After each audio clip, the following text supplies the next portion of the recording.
Sharon, do you like Katie's logo?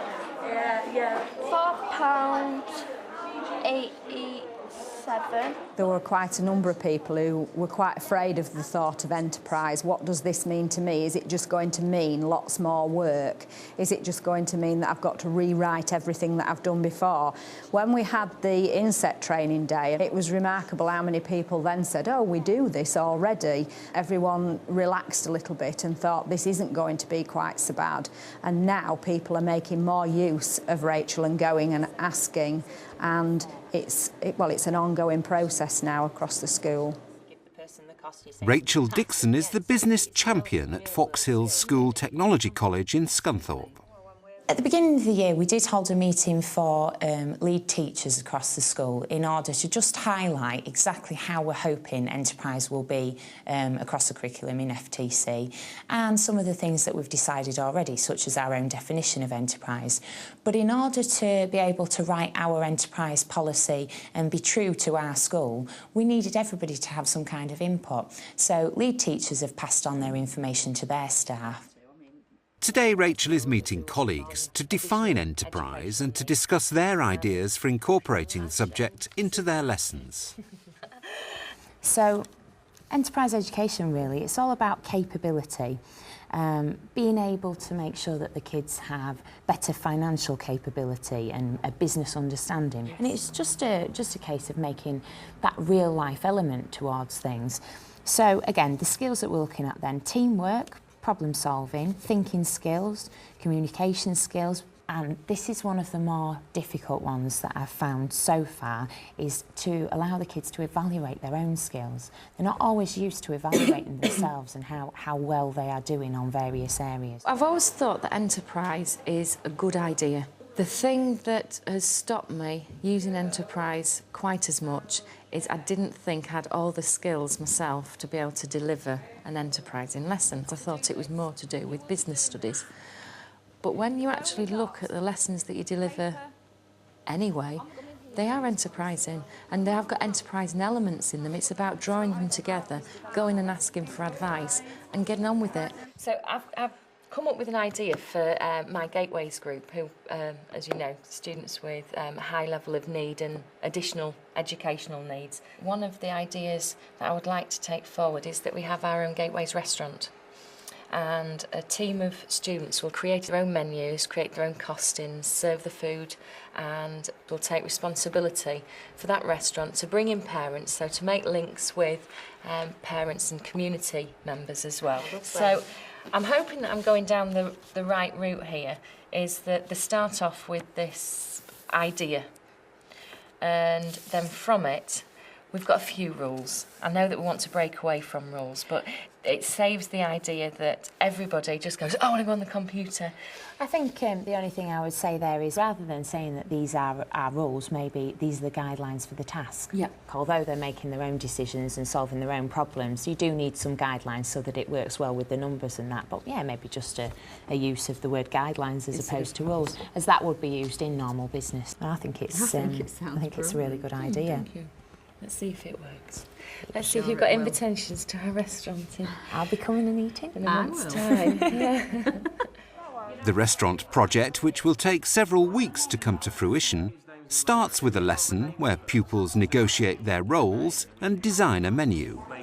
You've got to work as a team, all right? I am watching teams all the time to think, yeah, they've got it. They know how to work well together. I think I can trust them on a Friday to be left to run their restaurant, so I'm watching you all the time. And then have a look at the information in the packs and be enterprising, invent for me. I want to see this restaurant. I want to see it up and running. I want to invite people really shortly. Best ideas. Ready? Steady. Go. I think students within Gateways who have got additional needs really respond well to looking at the world in a wider picture, rather than school is about reading, writing, adding up, and all the things that they generally tend to be turned off against because they find it hard. There's no barriers, there's no boundaries to what they're capable of with enterprise. And to hear some of the ideas from some of the students who don't tend to be as forthcoming within more traditional settings, I think they're going to flourish at this task that they've been set. So is that one of your names? That's one name, Italian Stallion. Italian Stallion, that's after you, Marcus, isn't it? What about colours? Have you thought about any colours that you might want to use? And why? Why? Yes. I think so too. Because that will make it very unique compared to everyone else's. If Reness could do her food from her home nation, is it Kurdistan? Yes, sorry. Yeah. Then I think they were engaged because they knew they could do it. It's ideas, it's things that they know they can do, but without the formality of having to write, check, present. It's something that they can come up with and present it in a different type of way, being able to talk about things. Orally, they're far stronger anyway. So Stacey, with you being the chef, it's got to be stuff that you can cook, can't it? Have you done any cooking? Yeah, you've done cooking at home? Have you done any cooking here? You have, haven't you? Yeah. So you need to be directing these people as to what things you'd be comfortable cooking, don't you? And you as a restaurant manager have to make the decision what to go ahead with. Now they're doing your research. Personally, as a teacher, the enterprising skills that the students have been using this lesson is certainly something I want to build upon. So you're going to call it BG's Classroom Restaurant. and then we're coming up with a logo for that. Yeah, I'll try and think of a logo. You try and think of a logo then. Where are you going to get your fish from and how are you going to cook your fish? How could you certainly know whether or not it was cheaper? Go on the internet and search it. Do you want to have a go? Buy them. Yeah. Go on then, have a go. And see if you can price up the cheapest ingredient then. Seeing the students that engaged professionally, it means the world to me to see that the way that they can react with each other, because the social impact as well on a project like this, I think, is enormous. It means that they can have the skills to feel confident in the type of surroundings that they're going to be entering. The what? The Mouse The Mouse Chefs, I like it. Everybody's got different ideas, it's really cool. Andy B's the chef. What are you going to cook, Andy B? We've got a special Yeah? with roast chicken and mashed potato and everything. We have parsnips. And then we've got a toffee fudge with rich cream. And then we've got a fruit salad. So do you want to do this? Do you want to do this on a Friday? But I'd love to see you do it on a Friday. Love to. Show me. You can have a look at NatWest for me. Rachel is also taking the lead in appointing Year 11 pupils as economic well-being officers. It gets them directly involved in many of the school's enterprise activities. In the past, our Year 11 students have been able to apply to be senior students, only this time we wanted them not only to apply and be accepted on their merits as a senior member of the Year 11 cohort, but also that they were able to choose a subject specialism that they would be able to develop for the future, ready for the world of work. Today, the economic well-being officers have been given a specific task, helping to design the Year 9 curriculum by evaluating enterprise resources. I've invited you here today because I would like you to take part in a focus group to try and develop the resources we're going to use to teach banking. Okay, and there's a few different resources that are available for us to use in school. So it's your job today to check out all those resources, and then we'll have a little chat at the end, and I want you to tell me which ones you think are the best. I want you to think about the ease of use, whether or not you think they're attractive for students to use, whether or not you think they taught you something good, and whether or not you think you would use that particular resource yourself if you were asked in lesson. The best thing about the economic wellbeing students is that they can kind of dip into all areas of senior student projects, be almost like a guide, and also helping us to develop the curriculum in Key Stage 3. Which sort of year of student do you think that would be suitable for? Year 10s. Did anyone think about checking out the slightly younger site?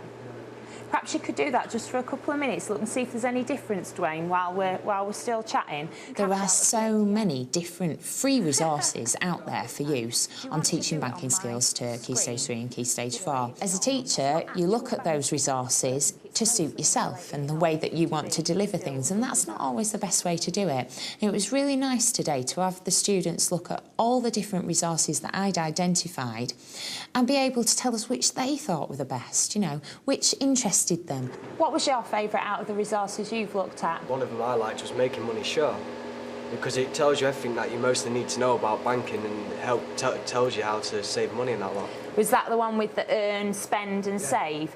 It might be quite good for, say, your careers lessons and for citizenship, or when you're preparing for connections meetings. We keep talking about how we want students to be involved in developing the curriculum, but it's quite difficult being able to implement that. And this was a really nice way for us to set that ball rolling. I think you just roll over and the text is on there. Oh, yeah. Just find out who the family is before you get started. Those kind of things are the things that I need to know. I think it's very easy for teachers to be promoting things and for the students to look at you and think, you know, yeah, but you're a teacher. When we've got the Year 11s doing things, actually physically doing things that Year 7s can aspire to, that can only be a good thing. Economic Wellbeing Officers and other senior students also act as advocates for enterprise, promoting their business skills to other students at special school events. We set up our own little stall and people from loads of different businesses came and had a look. You actually make the cards yourself, you source the goods, Yeah. and you make cards for any occasion? Yeah. So what sort of retail price would these come out? Because obviously you've got to bear in mind you've got to cover your costs. The £1 a card if it's our own design. Okay. And if it's like personalised, because you can have like pictures on it of yourself and your name, it's £1.10. Of course other students are interested, and, you know, it's natural that you get a few faces at the door saying, what's going on? I want to be involved, I want to be a part of that. And hopefully they will be the senior students of the future, and then they will be the people who are employed in, say, banking or who are employed in business in the future. So it's nice that we have that natural progression and that there is something going on at all levels. Rachel keeps in touch with the world of work locally by attending networking events with local businesses and groups promoting enterprise. And I believe we've got some new members. So welcome to Rachel, Stuart and Jenny. Enterprise is very much about creating links with local businesses. So first and foremost, on a very basic level, it allows me to meet more people. It also allows me to share ideas with other people. And also, it allows me to be on that bottom rung when they are planning. There's no point in moaning about the way things have been created in the future if you're not willing to go in and be a part of the planning process. And, you know, if schools start to do this individually, then that's going to cause a bigger problem. What we're trying to do sub-regionally is we're working, Julie's part of the working group in Fiona, is to work with Connections and Consortium for Learning to have one strategy. So it keeps my subject knowledge up to date, allows me to grow the links in the local area and also find out what employers want and what employers need. We are trying to create young, well-rounded students who can then move from here into employment. And those are the people who are going to employ them. So why would I not want to know what they're doing and what they are looking for?